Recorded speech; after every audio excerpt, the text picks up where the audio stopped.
22 दिनों में पहाड़िया जनजाति के 8 की मौत। आज भी मूल सुविधाओं का अभाव, अज्ञात बीमारी बड़ा खतरा। हरकत में आया प्रशासन। जामताड़ा जिले के करमाताड़ थाना क्षेत्र के नेगडाडीह गांव में अज्ञात जानलेवा बीमारी से 22 दिनों में विलुप्त हो रही पहाड़िया जनजाति समुदाय के 8 लोगों की मौत ने सिस्टम पर एक बार फिर सवाल खड़े कर दिए हैं। अब तक यह पता नहीं चल सका है कि गांव में कौन सी बीमारी फैली है। हरकत में आए जिला प्रशासन और मेडिकल विभाग की टीम गाँव का दौरा कर रही है। जानकारी मिलते ही प्रशासन महकमे में हड़कंप मच गया है। स्वास्थ्य मंत्री बन्ना गुप्ता ने सोशल मीडिया पर पोस्ट कर डीसी स्थिति से निपटने का निर्देश दिया है। डीसी ने मामले में सिविल सर्जन को एहतियात कदम उठाने का निर्देश दिया है ताकि बीमारी के प्रसार को रोका जा सके। स्वास्थ्य विभाग की टीम प्रभावित गांव में पहुंच गई है और ग्रामीणों की स्वास्थ्य जांच की जा रही है। टीम फिलहाल गांव में कैंप कर रही है। आईजी के पैर पर गिरी महिला, कहा दुष्कर्म के आरोपित पुलिसकर्मी की पत्नी दे रही धमकी, जेल में बंद है आरोपी। लोगों की शिकायतों का त्वरित और प्रभावकारी ढंग से निवारण के लिए राजधानी में जन शिकायत समाधान कार्यक्रम की शुरुआत मंगलवार को हुई। इसका आयोजन गुरुवार तक चलेगा। शहर के 10 स्थानों पर आयोजित जन शिकायत समाधान कार्यक्रम में 824 शिकायतकर्ताओं के आवेदन प्राप्त हुए। इसमें 35 मामलों में प्राथमिकी दर्ज की गई है। थानों में दर्ज हुई प्राथमिकियों में भूमि विवाद, नगर निगम, बिजली विभाग, औद्योगिक व श्रम विभाग तथा चेक बाउंस संबंधित थे।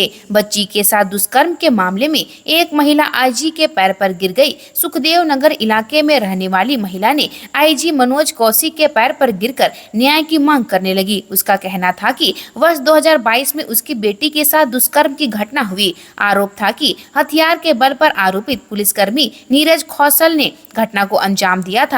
इस मामले में आरोपित जेल में बंद है, लेकिन आरोपित की पत्नी द्वारा बार बार धमकी दी जाती है। झारखंड उत्पाद सिपाही दौड़ का निरीक्षण करने पहुंची उपायुक्त। पदमा पुलिस ट्रेनिंग सेंटर में मेडिकल कैंप, दवाइयों की उपलब्धता पर फोकस।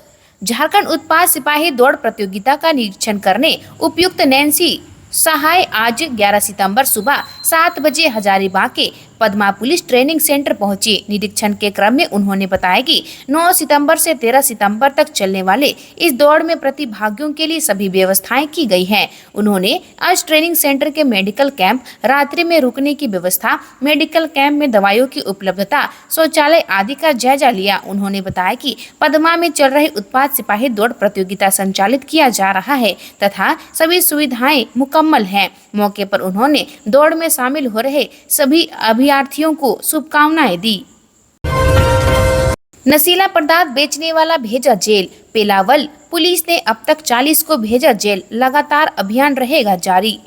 पेलावल पुलिस ने प्रतिबंधित नशीले पदार्थ बेचने के आरोप में एक व्यक्ति को गिरफ्तार कर न्यायिक हिरासत में भेज दिया है। पेलावल ओपी थाना प्रभारी शाहीना परवीन ने बताया कि गिरफ्तार प्राथमिकी अभियुक्त रिजवान खान उर्फ सज्जू खान पिता शहबाज खान ग्राम गदोखर का निवासी है। आरोपी प्रतिबंधित नशीले पदार्थ की खरीद बिक्री किया करता था। सूचना के आधार पर छापेमारी की गई और उसे गिरफ्तार कर न्यायिक हिरासत में भेज दिया। बताते चले कि पेलावल पुलिस ने अब तक 40 से अधिक नशीले पदार्थों के कारोबार में शामिल लोगों को गिरफ्तार कर न्यायिक हिरासत में भेजने में सफलता प्राप्त किया है।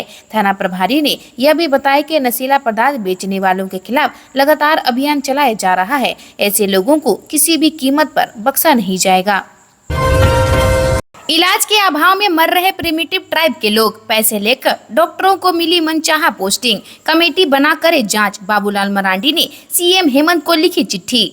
राज्य में बेहाल स्वास्थ्य व्यवस्था और इलाज के अभाव में विलुप्त हो रहे आदिम जनजाति के लोगों की हो रही मौत पर चिंता जाहिर करते हुए भाजपा प्रदेश अध्यक्ष बाबूलाल मरांडी ने सीएम हेमंत सोरेन को चिट्ठी लिखी है। इस चिट्ठी में उन्होंने संथाल परगना के 3 घटना का भी जिक्र किया है। उन्होंने बताया कि केवल इलाज के अभाव में उनकी मौत हुई है। अपने पत्र में उन्होंने साहिबगंज सदर अस्पताल की घटना का जिक्र किया है, जहाँ सिमरिया गाँव निवासी आदिम जनजाति पहाड़िया मथियम मालतो की 6 साल की बेटी गोमती पहाड़िन की मौत हो गई। वह डेंगू से पीड़ित थी। उन्होंने सीएम से कहा कि उसकी मौत इलाज के अभाव में हुई है। पिता डॉक्टरों की तलाश में इमरजेंसी से लेकर ओपीडी तक भागते रहे, पर कहीं डॉक्टर नहीं मिले, जिसके कारण पिता की गोद में ही बच्ची ने अपना दम तोड़ दिया।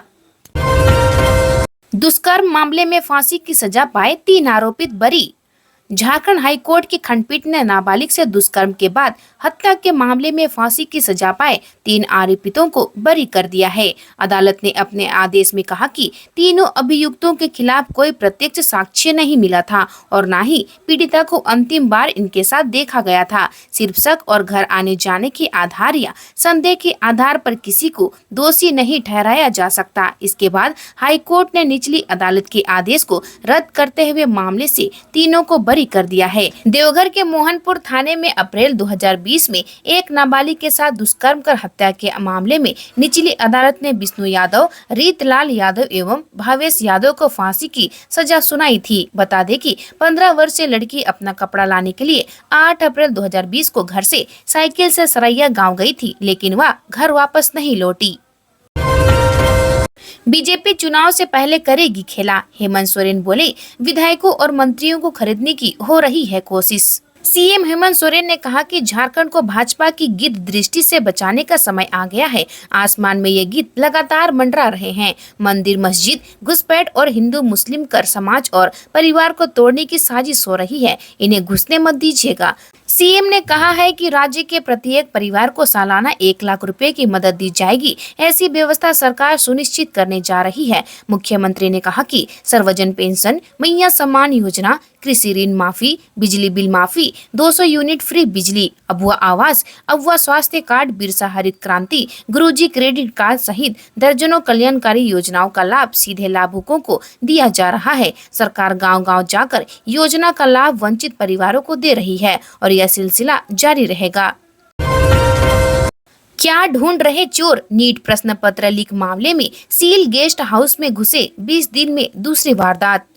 सीबीआई द्वारा नीट प्रश्न पत्र लीक मामले में रामनगर स्थित राज गेस्ट हाउस को सील किया गया था। उसमें एक बार फिर अपराधियों ने घुसकर साक्ष्य के साथ छेड़छाड़ करने की बात सामने आ रही है। यह लगातार 20 दिनों के अंदर दूसरी घटना है। इससे पूर्व 22 अगस्त की रात चोर पीछे की दीवार काटकर प्रवेश कर गए थे। ताजा घटनाक्रम के बारे में बताया जाता है कि मंगलवार की देर रात अज्ञात अपराधी ने गेस्ट हाउस के पिछले हिस्से की खिड़की तोड़कर अंदर प्रवेश किया।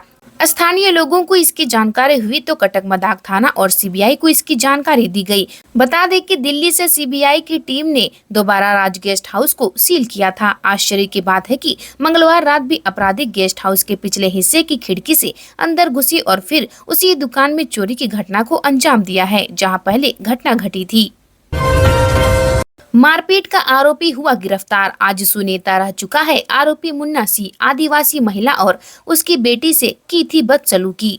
जमशेदपुर के कदमा भाटिया बस्ती निवासी मंगल अखाड़ा के संचालक और आजसू से निष्कासित ब्रजेश सिंह उर्फ मुन्ना सिंह को कदमा पुलिस ने गिरफ्तार कर लिया है। मुन्ना सिंह की गिरफ्तारी मंगलवार रात मंगल अखाड़ा से की गई है। इधर पुलिस मुन्ना सिंह का मेडिकल कराने के बाद जेल भेजने की तैयारी कर रही है। बता दें कि आजसू नेता ब्रजेश सिंह उर्फ मुन्ना सिंह ने एक आदिवासी महिला और उनके बेटे के बेदम पिटाई करने का आरोप है। बीते दिनों पिटाई का वीडियो वायरल हुआ था, जिसके बाद मामले ने तूल पकड़ लिया। इस घटना के बाद कदमा थाना में SC/ST एक्ट के तहत प्राथमिकी दर्ज कराई गई थी। विधायक मंगल कालिंदी समेत कई लोगों ने गिरफ्तारी की मांग की थी। इसके बाद आजसू ने मुन्ना सिंह को आजसू पार्टी के सारे पदों से हटाते हुए पार्टी से भी निष्कासित कर दिया गया था।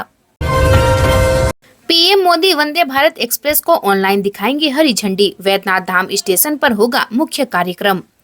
देवघर वैद्यनाथ धाम स्टेशन से वाराणसी के लिए वंदे भारत ट्रेन की शुरुआत 15 सितंबर से हो रही है। प्रधानमंत्री नरेंद्र मोदी ऑनलाइन हरी झंडी दिखाकर इस ट्रेन को रवाना करेंगे। वैद्यनाथ धाम स्टेशन पर मुख्य कार्यक्रम होगा। स्थानीय कार्यक्रम में गोड्डा से बीजेपी सांसद डॉक्टर निशिकांत दुबे समेत विधायक और पूर्व रेलवे के वरीय अधिकारी हरी झंडी दिखाएंगे। देवघर में कार्यक्रम को लेकर तैयारी तेज कर दी गई है। आसनसोल रेल मंडल के ADRM आशीष भारद्वाज अपने अधीनस्थ वरीय अधिकारियों के साथ कार्यक्रम स्थल पर पहुंचकर तैयारियों का जायजा ले चुके हैं। आशीष भारद्वाज ने जानकारी दी है कि मुख्य कार्यक्रम वैद्यनाथ धाम स्टेशन पर होगा। यहाँ प्लेटफॉर्म पर मंच बनाया जाएगा। LED स्क्रीन के माध्यम से PM के कार्यक्रम को लाइव दिखाया जाएगा। आज के लिए इतना ही। मिलते हैं अन्य नए खबरों के साथ में। धन्यवाद।